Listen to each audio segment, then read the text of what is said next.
Olá, sejam todos bem-vindos à nossa aula de Química Geral aqui do projeto Até o Canudo. Vamos formar juntos. Eu sou Ted Wilson e ninguém mais é.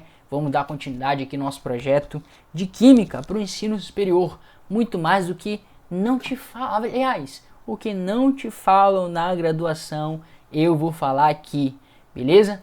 E o assunto de modelos atômicos, na verdade, ele já fazia parte aqui de atomística, vamos dar continuidade, para entender a estrutura eletrônica, a estrutura atômica, ok? Primeira coisa, importante aqui, tem muita coisa que, obviamente, a gente precisa saber do ensino médio, trazer já esse conhecimento de base, né? Mas algumas coisas, essa é a diferença do nosso projeto. Eu vou aprendendo e transmitindo. Então eu estou aprendendo junto com vocês, me formando junto com vocês. E isso é um diferencial, porque as dúvidas que vocês têm são dúvidas minhas, dúvidas.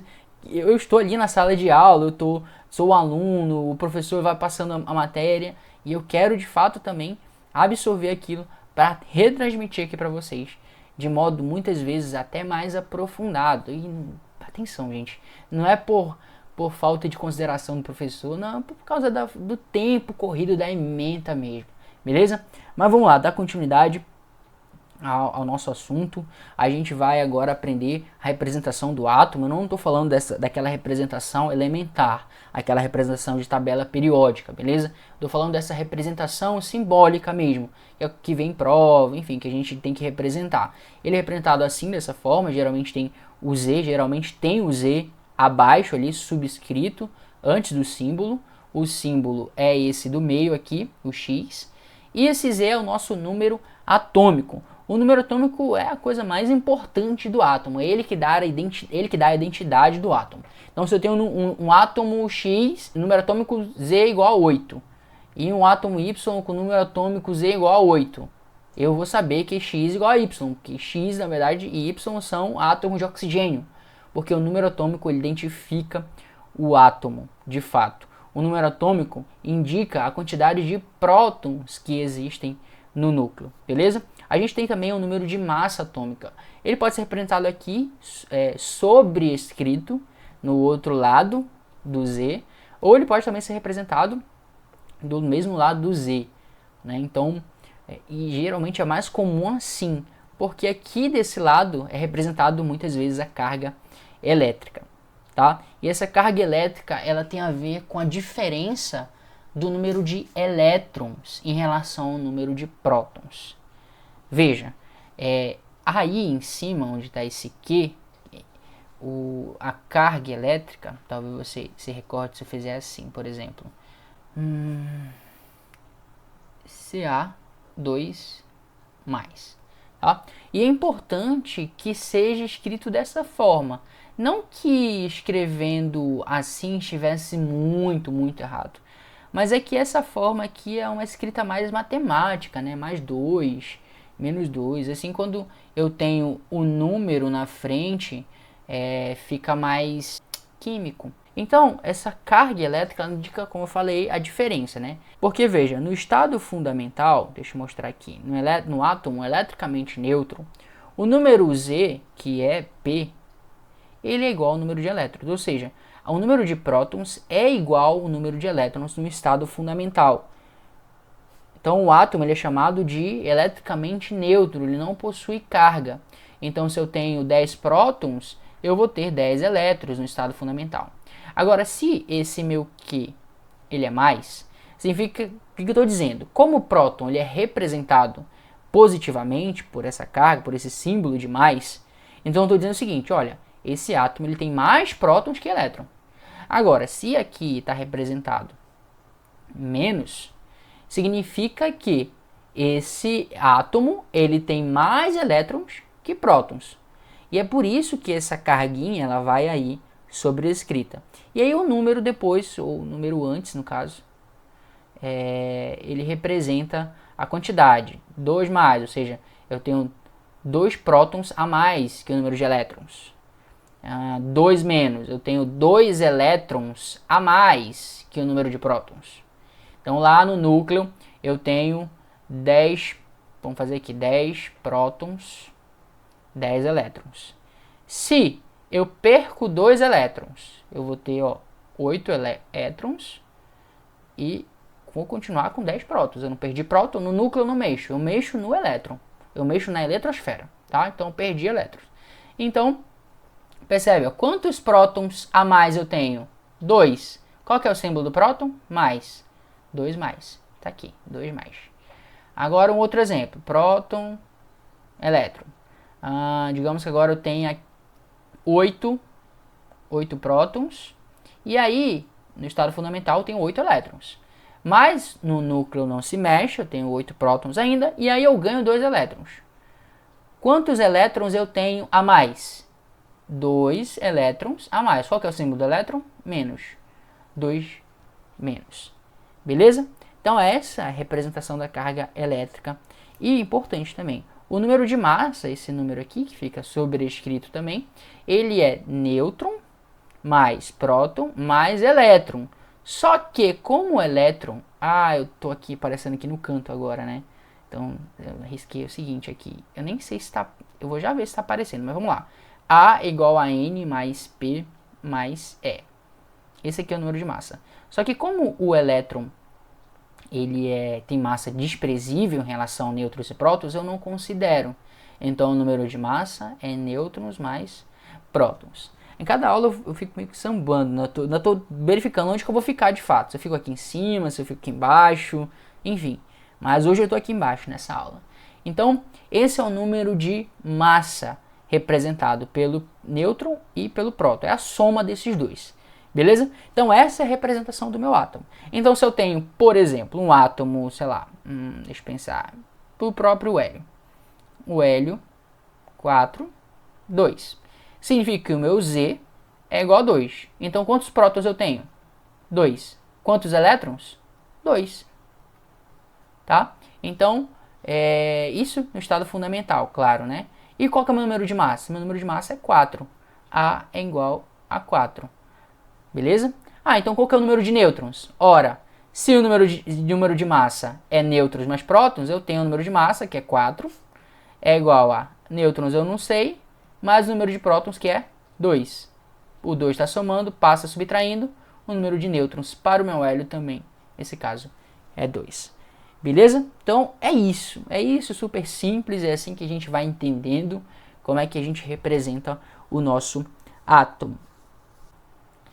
Mas sim, você não consegue pesar um átomo de um jeito que você pesa uma coisa normal.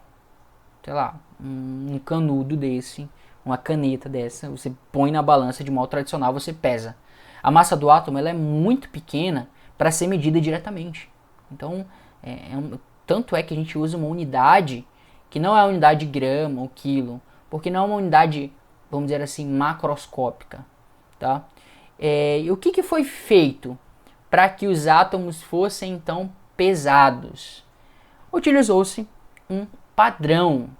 Sim, um padrão. Você sabe, por exemplo, o que é o IPK? É a sigla inglesa ou americana para esse cilindro aí, que era o padrão do quilo. É esse cilindro aqui que tem o que? Cerca de 4 centímetros. Ele é feito de platina e de irídio. E ele até 2018, 5 anos atrás, 6 anos atrás no máximo, ele era o padrão do quilo. Ou seja, ele representava 1 quilo. Então, tudo que fosse pesado no mundo era referente a esse padrão. Eu, por exemplo, Ted, eu tenho 72 quilos. Então, eu sou 72 vezes mais pesado do que o IPK. Entende? Então, era de se utilizado também um padrão. Depois esse IPK, ele foi substituído por uma expressão matemática, até porque mais fiel, né? Evita que esse material aqui se desgaste, apesar dele estar sempre bem guardado e ele ter alguns exemplares pelo mundo todo, ele é bem preservado, mas ainda assim há um desgaste natural aí. Mas para unidade de massa atômica também foi pensado a mesma coisa. E a princípio, pode parecer até estranho nos dias de hoje, mas o oxigênio ele era o nosso padrão. Então os outros átomos mediam a partir dele. Se o oxigênio, sei lá, é 16, um átomo ele é 3 vezes mais leve do que o oxigênio. Outro átomo é 10 vezes mais pesado que o oxigênio. ele era usado como padrão por causa da sua abundância, né? Fazer com que ele aparecesse muito de nossos materiais naturais, enfim. Então, o oxigênio ele foi por muito tempo um padrão. Mas por que a gente então determina-se a massa de um átomo em relação à massa de um outro? Mas por que depois foi mudado para o carbono 12? Olha só que interessante. Antes, deixa eu só mostrar para vocês aqui a representação. Percebe que o número está sobrescrito antes do símbolo. O meu símbolo aqui do elemento. E o número sobrescrito antes é o número de massa. Então, carbono 12 significa que esse carbono ele tem massa igual a 12. A título de conhecimento, o número atômico dele é 6. Né? Então, o número de prótons também é 6, que também é o número de elétrons. Ok? E assim a gente vai entendendo como funciona essa representação atômica. Por que escolheram o carbono 12? Na verdade, qual foi o BO com o oxigênio? É que é o seguinte, descobriu-se que o oxigênio ele não era mais mononuclídeo. O que eu estou dizendo com isso? Que existiam outros átomos de oxigênio que não eram só O16. Eram, sei lá, O18, O17, enfim. Existia o que a gente vai chamar mais para frente de isótopos. Então, os isótopos de oxigênio, uma vez descoberto, causou assim um pequeno reboliço. Por quê? Porque os físicos consideraram o seguinte, tá, qual massa que a gente vai usar do átomo de oxigênio? Para as nossas constantes, para levar em consideração ali na determinação de constante, como a constante de Avogadro, a constante do Faraday, enfim, que número que a gente vai levar em consideração? E eu estou falando aqui do oxigênio, tá? Mas percebe que alterando o padrão do oxigênio, alterava-se tudo. Todos os outros elementos, toda a massa dos outros átomos, né? Mas os físicos falaram, vamos tirar uma média ponderada. Beleza. E os químicos falaram o seguinte, não, a gente está feliz com O16. Vamos deixar O16 mesmo. 16 exato. E ele vai ser o nosso padrão, né? E a gente calcula os outros elementos a partir dele. Lembrando, tá? Não é que o padrão era 16, por exemplo. Era 1 sobre 16. A gente dividia esse átomo de oxigênio em 16 partes iguais. E 1 sobre 16, uma parte dentre as 16, era o que a gente vai chamar de U. Tá? 1U. Beleza? É o que vai acontecer com o carbono 12. Mas daqui a pouco a gente vai ficar mais claro. E aí, houve essa rixa entre os físicos e os químicos. E querendo ou não, parece ser uma diferença bem pequena, né? 16 para, sei lá, 16, aliás, eu tenho até aqui um número. Os físicos começaram a considerar 16,0044U. Beleza? E os químicos ficaram no 16U mesmo. Exato, 16 exato. E aí é uma diferença pequena, né? Mas quando a gente leva em consideração a constante molar dos gases, a própria constante ali de Faraday, você vê que você trabalhando com um padrão mais decimal, há uma certa discrepância, né? Então aí começou a busca pelo elemento que seria o novo padrão. E aí pensaram no flúor 19, pensaram no oxigênio 18 e pensaram também no carbono 12. Então, os estudos de... Deixa eu apagar aqui. Os estudos de espectrometria de massa estavam em alta. Então, por que escolheram o carbono 12? Por esse motivo, o estudo de espectrometria de massa está em alta e, obviamente, a química orgânica estava aí no seu auge, estava atingindo o seu ápice, né? Então tem muito estudo de espectrometria em massa, então o carbono é uma boa via. E também porque a diferença com o padrão que já estava antes vai ser pequena. Olha só, as modificações eram pequenas em relação ao padrão antigo. Então aqui nessa tabela a gente pode verificar, comparando aí as escalas físicas, químicas, como que escolher o carbono 12 alterava pouco, quase nada, em relação ao padrão que já estava em voga. Então, por exemplo, eu tinha ali ó, o oxigênio, ó, 16 exatamente. Tá? Eu estou falando do oxigênio, a massa elementar, a massa que vai para a tabela periódica. Por que eu preciso diferenciar isso? Porque cada isótopo tem uma massa, mas aí precisa de uma massa ali que a gente vai considerar que vai para a tabela de fato, a gente vai considerar a massa atômica desse elemento, enfim, tá bom? Tanto é que aqui, ó, na escala química, o O16, ou seja, o oxigênio, o isótopo de massa 16, ele tinha esse peso aqui em U, né? E aí o oxigênio é 16. Aí quando muda, percebe que muda pouco, vai para 15,999. Aqui na prata fica mais característico ainda, como muda bem discreto. Isso é muito bom para os químicos e para os físicos.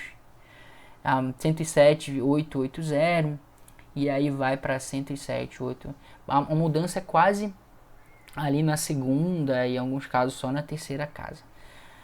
Tá? Então, por isso que adota-se o carbono 12. Isso foi o que, gente? Foi 1962, um dia desse praticamente, na química.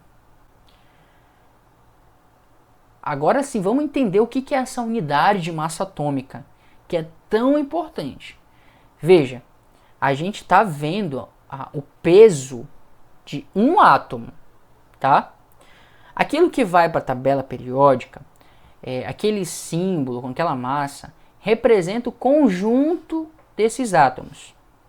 É como se fosse lá o coletivo, e aqui a gente está vendo um. Vamos ver uma unidade de massa atômica. Então eu pego lá o meu carbono 12 e vou dividir em 12 partes iguais. E aí uma dessas partes eu pego, né, tiro uma dessas partes, o peso de uma dessas partes vai ser para mim 1 U.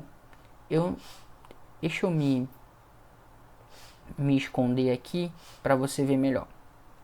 Pronto. O peso de 12 de carbono, uma parte dentre as 12, representa 1 U de massa atômica. Mas o que é U? U ele é utilizado, ou UMA, unidade de massa atômica, ele é utilizado para massas muito pequenas. Não é no SI a gente pesa as coisas em quilograma. No nosso mundo aqui, no nosso mundo macroscópico, em grama, enfim. E aí U é para coisas que a gente não consegue pesar, né? Mas de modo palpável, vamos dizer assim, esse U ele representa esse número aí. 1,6605 10 a 27 ou 1,660539066 vezes 10 a menos 24 gramas. Até porque isso aqui é 10 a terceira, 27 mais 3, menos 27 mais 3, menos 24. Tá? Pode ser representado em grama quanto em quilograma. Isso aqui é o valor no SI, né? O quilograma é a unidade de massa no SI. Hoje nós sabemos que o átomo de hidrogênio, vou pegar uma dessas duas aqui, ele tem, de fato, ele tem essa massa aqui, 1,66054, arredondando, né, gramas. E que o átomo de oxigênio tem massa 2,6560 vezes 10 a menos 23 gramas. Fazendo um comparativo aqui, o quanto isso aqui, quanto a massa de oxigênio é maior do que essa massa. Quanto? Né? Lembrando que isso aqui é gramas a cada U. Então, se a gente fizer esse comparativo, ó, 2 vezes 65 é 0, 10 a menos 23 gramas, dividido por 1,66, 0,54 vezes 10 a menos 24 gramas a cada U, eu vou cancelar as unidades de grama, eu vou perceber que isso, 15,995 U. Ou seja, pessoal, a massa é a questão do padrão, né? Quando você tem um padrão, você consegue verificar o quanto outra coisa é mais pesada que o padrão. Então, se eu tenho aqui o meu padrão, né, aqui está arredondado, eu consigo definir o quanto o outro átomo, nesse caso o átomo de oxigênio, ele é pesado em relação a esse padrão. Então tá aqui, ó, 15,995 U. beleza? Tá aqui, é esse valor que você está acostumado a ver na tabela periódica, por exemplo. São esses valores que você está acostumado a ver na representação dos átomos, tá? Agora, a gente está falando aqui de átomo. Deixa eu voltar aqui na tela. Voltando aqui para a tela. A gente está falando aqui de átomo, unidade de massa atômica, dos átomos em si. Mas também foi definido com o tempo as massas reais das partículas fundamentais. Tá aqui, ó, eu até desenhei aqui a massa do próton, a massa do nêutron. Percebe que está em grama aqui, né? Ou seja, o que a gente consegue, na unidade que a gente consegue medir as coisas. Mas eu anotei aqui também os valores reais com um número mais extenso de fato. Então, eu tinha aqui a massa do meu próton e do meu nêutron. E deixa eu copiar aqui, ó, de volta, essa 1U. 1U, é isso aqui, tá? Mas eu vou usar de baixo, que é o valor em gramas. E vamos fazer o seguinte, olha só que interessante. Definiu-se com o tempo que a massa do próton é 1,67, 26, 21, 929 vezes 10 a menos 24 gramas. Isso aqui é a massa real, beleza? Massa real. E aí eu sei que a minha massa ali de 1U, né? É isso aqui, 1,66, 0,5390, 66 vezes 10 a menos 24 gramas. Fazendo essa divisão, eu descubro que é gramas por U, na verdade, né? Então a cada U eu tenho esse valor de gramas, beleza? Então percebo que o valor em unidade de massa atômica, não em gramas, em unidade de massa atômica, é isso aí, ó, 1,0072, uma, ou U, né? Unidade de massa atômica. Pode ser U, pode ser uma. Para o nêutron fizeram a mesma coisa, a gente descobriu esse valor. E para o elétron também. Aí eu anotei aqui também para a gente fazer junto. A do elétron foi massa do elétron.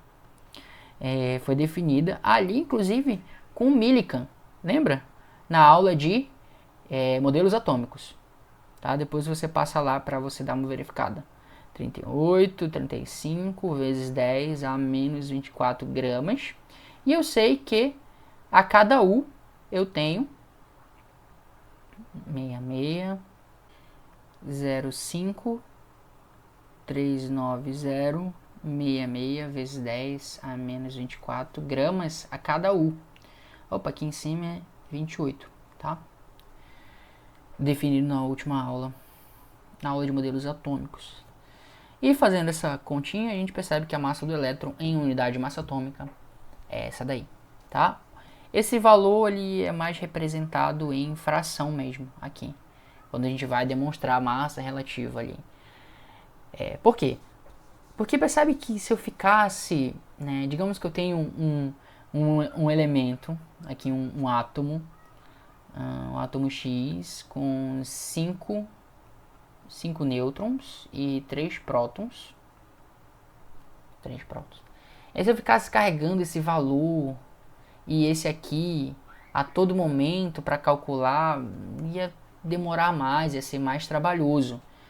E lembrando que a massa é N mais P. Por isso definiu-se as massas relativas. 1U, 1, de fato. Beleza?